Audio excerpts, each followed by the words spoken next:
Don't go about beating Kyagulanyi. No. Kyagulanyi should be treated. Kyagulanyi, BSJ, whoever is in opposition, don't beat them for their opposite ideas. Contain them for behaving unprofessionally, conduct unfit for public convenience. When these fellows are doing their conferences, because these political parties are legitimate, they are legal. We have them in the constitution. Me, I didn't like this business of Marat Party, but Ugandans went into a referendum and said we shall go Marat Party. We shall write it in the constitution. So whether I like it or don't like it, I have to respect it, because that's the law. So when you are dealing with these fellows of the opposition, as police officers, don't deal with the opposition. Deal with bad conduct. So tell Kyagulanyi, tell BSJ, tell I don't know who the other one can say, if you want to do your meeting, don't do it on the street. Don't do it in the market. Don't do it in a school.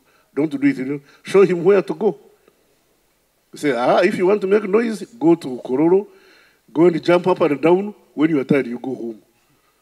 If he's going to Ginger, take him to the market, not the market, someplace, the playground. Say, you go there.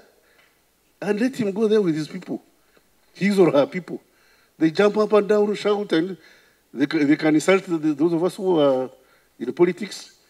When they are finished, they go home without inconveniencing anybody. Let them exercise their rights while respecting the rights of others. They should exercise their rights, their constitutional rights, while respecting the rights of others.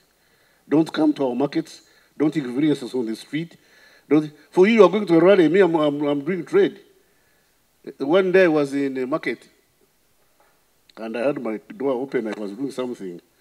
This man who was carrying a bag of posho, came and in Luganda addressed me and said, Sebo, jawe melembe jo msewe na kuyangi. Meaning that you remove your peace, your comfort, let me carry on with my burden. So if these fellows who are doing politics have their, liberty, they should not inconvenience our daily struggle to exist. Now, you as police officers, your job is to enforce the law. Enforce the law to the letter. Don't beat opposition. No.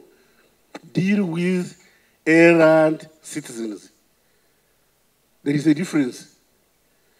That's why I tell the opposition, when you want to do demonstration, that is legitimate. But when you do riot, then we shall also become rioters. Demonstrate, don't riot. Deal with errant citizens who have different ideas from mine, which are not necessarily your ideas. Don't beat the opposition and bring us a bad name. Because for us as government, we are not interested in harassing the opposition.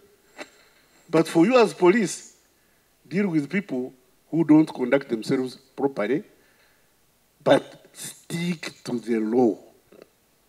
Don't go beyond the law. That's not your responsibility. You cannot fight crime single-handed. You can't fight crime the 50,000 officers and men you are. You need the support of everybody else. Call for all hands on board, on deck rather. Call for all hands on deck for us to fight crime jointly. Now, for you to be able to call on us, the public, to help you, you must win our hearts and minds. You must learn to win our hearts and minds. You must help the population to help you, and the population must help the police to help them. Struggle for winning the hearts and minds of the population. The police, the army, are like fish in water within the population. When you antagonize the population, that water will dry up and you will die. Fish cannot afford to abuse water. Fish cannot afford to abuse water because that's their environment for survival. You, the police, the armed forces, the immigration, you need support of the public for you to be able to succeed. To help the public to be safe, you need public support. So, Bwana Byakagaba, I know you. I've been working with you. You've been a counterterrorism officer. Now, you people who have never worked in counterterrorism, that's one place where you are deployed and you develop high blood pressure. Because with counterterrorism, there is no warning. That's one area you are handling without warning. Anything can happen anytime. So it's making split-second decisions. Make the wrong decision, you've missed the train. Make the right decision, you've caught the worm. Yeah. It's just making correct, timely decisions. Now you are used to counterterrorism. You remember when you people were supposed to retire the other time? We in the police authority said, this one, let him hang around because we don't seem to have somebody else with blood pressure that will match Byakagaba's.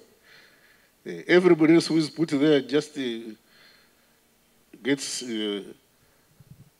blown up before time. So we said this one seems to be made of stand staff. Let's keep him for an extra 2 years. Well, within these 2 years, you can see. I want to congratulate you for that foresight, you in the police authority, for seeing the potential in this gentleman.